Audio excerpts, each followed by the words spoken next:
Treasury secretary Scott ড্যাসন কিন্তু খোলাখুলি বলছেন স্ন্যাটে ডেমোক্র্যাটসরা কিন্তু ক্ল্যারিটি অ্যাক্টের ভোটটাকে কিন্তু আটকে রেখেছে। এটাকে পাস করার জন্য কিন্তু লাগবে 60খানা ভোট, আর রিপাবলিকানদের কাছে কিন্তু আছে 53টা। প্রায় কিন্তু হয়ে এসেছে, বেশিটা কিন্তু বাকি নেই, প্রায় হয়ে গেছে। কিন্তু একটা ছোট এথিক্স নিয়ে আর একটা ছোট এথিক্সের ক্লজ নিয়ে কিন্তু দুই পক্ষের মধ্যে বিরাট বড় ঝামেলা চলছে, যেটা যাদের জন্য কিন্তু তারা একমত হয়নি।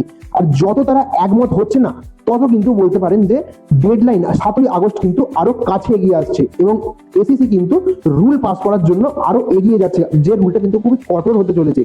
তবে আমার এই নিউজে আমার কি মনে হচ্ছে সেটা আমি আপনাদের জানাবো। সেটা হচ্ছে যে আমার বলতে গেলে কি বলবো, যে সোজাসুজি যদি এটাকে দেখি তাহলে কিন্তু এটা ভালো বা খারাপ এটা এরকম ভাবে বলাটা ভুল।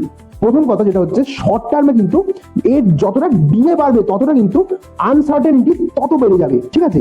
এটা মানে অল্ট কয়েনের উপর প্রচুর পরিমাণে কিন্তু প্রেশার ফেলতে পারে বলে আমার মনে হচ্ছে। এর সাথে সাথে কিন্তু মার্কেটে একটা নার্ভাসনেস আসতে পারে।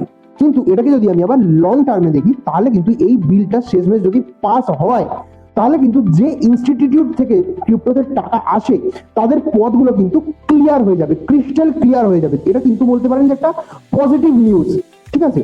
তাই আমার মতে এখন যেটা চলছে সেটা হচ্ছে একটা শর্ট টার্ম ভোলাটাইলিটি, কিন্তু লং টার্মে এখনো একটা জেনুইন আপসাইডের সম্ভাবনা কিন্তু আছে। তবে আরেকটা ব্যাপার যেটা হচ্ছে আপনাদের বলা উচিত, সেটা হচ্ছে এখনো কিন্তু ভাই কোনো কিছু নিশ্চিত না, তবে এটা কিন্তু আপনারা ফলো করতে পারেন, ঠিক আছে।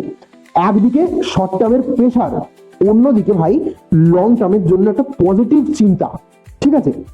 আগস্টের রিসেস এর আগে মানে 7ই আগস্টের আগে এই বিলটা কিন্তু বলতে পারেন যে ক্রিপ্টোর এই ভাগ্য কিন্তু ঠিক করে দেবে। তখনই 7ই আগস্ট কিন্তু পাস হয়ে যাবে, তখন মানে পুরোপুরি এটা মানে কি বলবো, মানে এটা পাস হবে কি হবে না সেটা নিয়ে একটা বড় তো দ্বন্দ্ব আছে। এমনকি ক্রিপ্টোর জন্য একটা বড় কিন্তু টার্নিং পয়েন্ট এটা সাবিত করবে এই বিলটা পাস হলে মানে কি হবে না হবে সেটা কিন্তু জানবো আমরা। বিলটা 7ই আগস্টের মধ্যে যা আপডেট আসবে সেটা আমি আপনাদের দিয়ে দেবো, এবং এই বিলটা যদি পাস হতে দেরি হলে এসিসি কি করবে সেটাও কিন্তু আপডেট আমি আপনাদের দেবো।